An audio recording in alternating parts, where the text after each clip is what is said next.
안녕하십니까. 12월 11일 오전 11시를 넘기는 시간입니다. 시청자 여러분들께서는 어제 12월 10일 하루 종일 국회 안에서 벌어졌던 일, 문재인 대통령이 진두지휘하고 정권 실세들이 모의를 하여 그들이 만든 국회법상의 절차도 깡그리 무시해버리고 이른바 공수처법을 날치기로 통과시키는 장면을 목격하고 어젯밤 오늘 새벽까지 여러분들의 심경은 어떠하셨는지. 저는 우리 헌정사에 4.19, 12.16, 6.29 기억할 만한 날로 2020년 12월 10일 어제 12월 10일은 땅의 법치와 상권 분립이 파괴된 날, 법치주의와 상권 분립이 파괴된 날, 누구에 의해서? 문재인 정권에 의해서, 문재인 대통령과 권력 실세 여당에 의해서 법치주의와 상권 분립이 파괴된 날로 반드시 기록될 것이다 라는 점을 저는 분명히 하고자 합니다. 저는 이 스튜디오에 앉을 때까지 법치주의와 상권 분립의 조종이 울린 날이다 이렇게 얘기하는 게 맞지 않겠느냐. 조종이 울린다. 이미 다 끝났다. 조종, 장사 지낼 때 울리는 마지막 종소리, 조종이 울렸다. 이렇게 얘기해야 될 것인가 좀 고민을 하다가 그거보다는 한 단계 낮은 파괴된 날이라는 용어를 선택했습니다. 왜 그러느냐? 아직은 저들이 국회를 무시하고 폭주하는 독재 권력으로 공수처법이라고 하는 위헌법, 그래야 그 위헌법에 근거한 유령기관을 발족시키려고 저렇게 이 일을 도모를 했지만은 마지막 남은 관문, 헌법상 제1기관인 국민들, 여러분과 저로서 구성되어 있는 제1기관인 국민이 이 사태에 대해서 헌법에서 보장되고 있는 국민 저항권, 대한민국의 주권은 국민에게 있고 모든 권력은 국민으로부터 나온다. 그래 주권자인 우리가 대통령을 뽑고 국회의원을 뽑아서 맡은 바 소임을 자유민주주의 체제에 따른 헌법 질서에 따라서 그 운용을 하도록 맡겼는데도 이 헌법을 파괴 행위를 하려고 한다고 한다면 제1기관인 국민인 우리가 나서서 저항권을 행사해서 이 사태를 바로잡고 공수처법을 무효화시키고 그래도 끝내 이들이 버티면 이 정권 퇴진 운동이라도 제1기관인 우리가 해야 하기 때문에 조종이 울렸다는 말은 제가 사용하지 않은 것입니다. 법은 통과되었고 조만간에 통과된 그 법에도 문제가 또 생겼어요. 그거 다 무시하고 공수처를 발족시킬 것입니다. 문재인 대통령은 그 법이 통과된 직후에 새해 벽두에 공수처가 발족되게 되는 것은 기쁜 일이라고 얘기를 했고 추미애 법무장관은 국회에서 그 통과되는 순간을 지켜보면서 아주 회심의 미소를 짓는 모습이 화면에 비춰졌습니다. 이제 이 공수처가 발족되면 첫째로 지금 검찰이 수사하고 공소를 유지해서 진행 중에 있는 이 정권 실세와 문재인 대통령과 관련된 일련의 모든 사건, 울산시장 부정선거, 조국 사태, 그리고 신라젠, 옵티머스, 라임 사건 등 이 일체의 수사 진행 중인 사건, 거기에 월성 1호기 부정사건 등 이 모조리 공수처에서 이관 명령을 내릴 것입니다. 재판 진행 중에 있는 사건도 전부 이관 명령을 내릴 것입니다. 이관 명령을 내려서 순차로 이 사건을 전부 한 우물에 집어넣어 콘크리트를 집어넣어 그 위에 철판을 깔고 이 사건이 없는 것으로 해버리고 또 잠복하고 있는 많은 정권 실세와 관련되어 있는 이 부정부패 사건은 아예 검찰이 손도 대지 못하게 할 것입니다. 다음 단계로 공수처 수사 대상이 사법부의 대법원장을 비롯한 법관 검찰총장을 비롯한 검사, 그리고 고위 공무원, 그리고 국회의원들, 그리고 현역 예비역 장성까지 공수처 수사 대상이 되었습니다. 이들을 공수처의 칼날 위에 세워가지고 언제든지 먼지 털듯이 말 듣지 않고 정권에 저항할 기미를 보이거나 저항하는 자들에 대해서는 언제든지 그 칼날로 피의자를 만들고 재판에 회부하고 수사에 착수하고 하는 무소불위의 권한을 행사하게 될 것입니다. 그렇게 되면 판사, 검사, 국회의원, 현역 장성, 예비역 장성, 고위 공무원들이 숨을 죽게 될 것이고 말을 조심하게 될 것이고 저 꼭대기 대통령이 지시 명령하고 장관이 지시 명령하고 민주당 여당이 지시 명령하는 모든 일에 다 순치되고 순종하게 될 것입니다. 그리하여 이 대한민국은 조용한 나라, 누구도 부정부패에 대해서, 누구도 정권의 실책에 대해서, 누구도 정권과 어긋나는 발언을 하는 것은 용납되지 않는 고요한 아침의 나라 조선이라고 했는데 고요한 민주공화국 대한민국으로 변하게 될 것입니다. 50 전두환 정권 때는 야당이 거세게 가투를 하고 저항을 했습니다마는 이제 공수처법 아래서 야당은 죽은 목숨이나 다름없는 신세로 전락할 것입니다.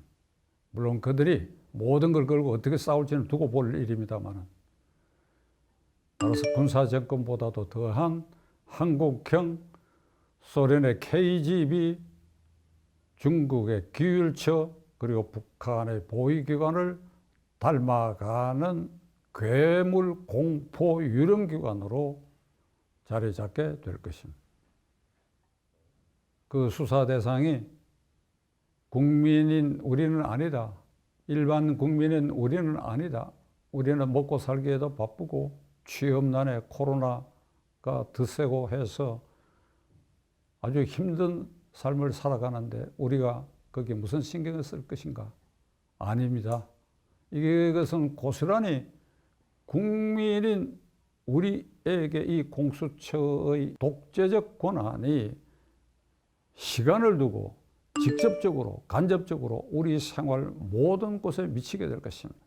첫째로 부정부패가 정권적 실세들에 의해서 만연할 때 부정부패는 결국은 국가의 한정된 재산을 특수한 집단과 특수인들이 갈라먹는 것이니까 국민에게 피해가 오는 것이죠.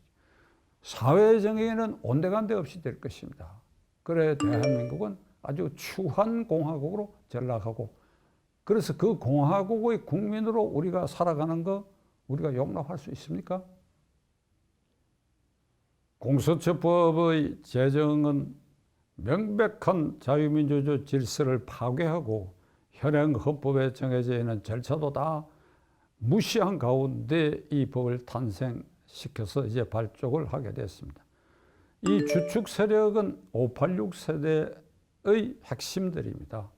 586 세대는 80년대에 대학생으로서 군사정권에 대항하여 반독재 민주화 투쟁을 했던 그 혁혁한 공로를 가졌던 사람들이 세월이 흘려 40대가 되고 50대가 되어 드디어 586이 되어서 곳곳에 국회의원도 되고 청와대 비서실장도 되고 장관도 하고 그리하여 그들이 뭉쳐서 그들이 이 공수처법을 만드는 주역이고 문재인 대통령은 그들의 옹위 아래서 대통령이 되고 따라서 그 진두지휘의 꼭대기에 서게 된 것입니다. 저는 386 세대, 80년대 운동권 주축, 오늘의 586 세대의 핵심들의 상당수 핵심 인사들에 대해서 대학교 재학 중에 투옥됐을 때, 전두환 정권의 저항에 투옥됐을 때 제가 변로를 맡았던 사람, 구체적으로 이름을 들지는 않겠습니다. 저는 대학생들마저 이 50 군사 정권에 저항하지 않고 도서관에 앉아서 조용히 취업시험 몰두하고 한다면, 천지가 조용해진다고 한다면 이 군사정권의 폭주를 어떻게 저지시킬 수 있겠는가. 그래서 청년 학도들이라도 나와서 길거리에서 가투를 하고 투옥을 각오하고 구속이 됐다. 그래서 제가 가지고 있는 작은 정의감 때문에 그래 이들에 대해서 열심히 변론을 하였습니다. 지내놓고 생각해보면 그들의 그 열정이 지금은 486이 되고 586이 되는 사이에 변질이 된 것 같아요. 저는 심정적으로 이들에 대해서 배반감을 느끼지 않을 수가 없습니다. 저는 이들을 변론하다가 미 문화원 농성 증거 사건의 변론 과정에서 고대합 시위 사건이라고 하는 조작된 사건에 걸려 체포되고 집시법 위반으로 기소돼서 저들이 저의 국회의원직을 박탈하려고 달려들었을 때 법정 투쟁을 통해서 6.29 이후에 고등법원에서 무죄 판결을 받아냈고 그 과정에서 3년 반의 변호사 업무를 정지당한, 저는 이 방송을 통해서 제 자신과 관련된 얘기를 한 번도 이렇게 한 일이 없습니다. 그러나 오늘 12월 10일이 법치와 상권 분립이 파괴되는 날이라고 제가 정의를 한 이상 그 주역들이 공교롭게도 제가 변론했던 대상자들 그룹이었다고 하는 데 대해서 제가 배반감을 느끼기 때문에 이 말씀을 드릴 수밖에 없습니다. 사족입니다마는 민주화 유공자법에 신고하라고 했을 때 저와 함께 했던 분들이 신고하자고 했을 때 저는 거부했습니다. 뭐 우리가 잘난 일을 하느냐?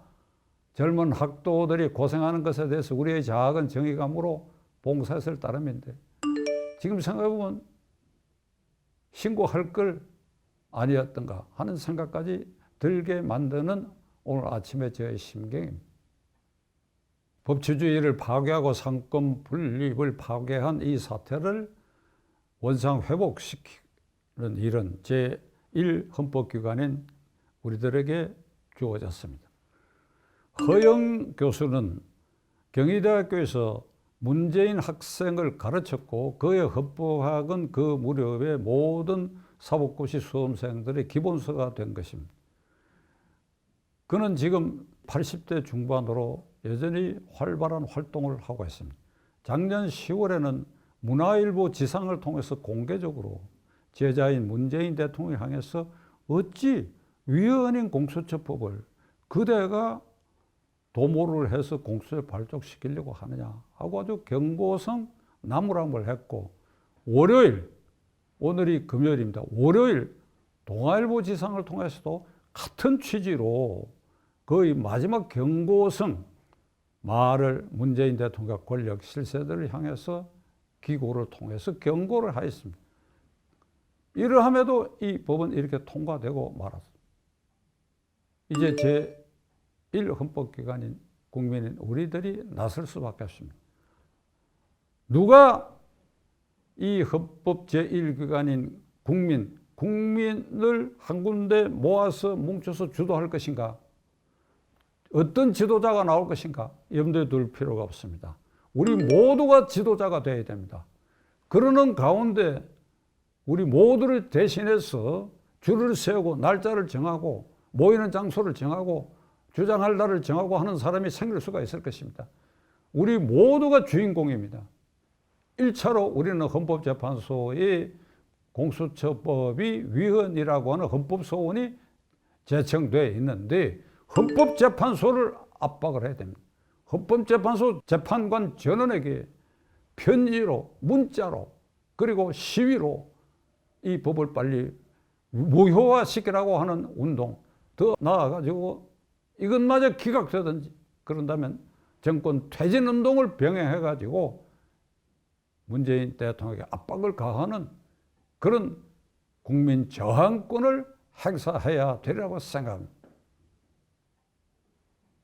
저는 오늘 아침 이 스튜디오를 오면서 1905년 11월에 을사보호조약, 이른바 한일늑약이 체결된 것이 알려지자 당시 황성신문의 주필이었던 장지연이 논설을 시일야 방성대곡 오늘 나는 목노와 통곡하노라 하는 글로서 을사늑약을 비판하는 피눈물 나는 글을 올린 일이 있습니다.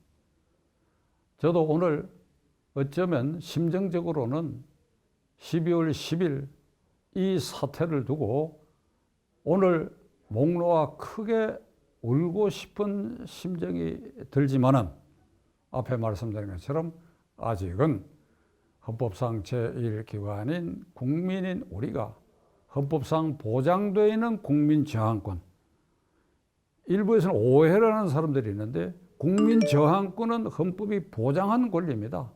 왜? 대한민국의 주권은 국민에게 있고 모든 권력은 국민으로부터 나온다. 국민으로부터 생산된 집권자, 국회의원, 대통령이 국민의 뜻에 맞지 않을 때는 국민이 그 권력을 행사해서 쫓아내고 벌을 줄 수 있는 것이다.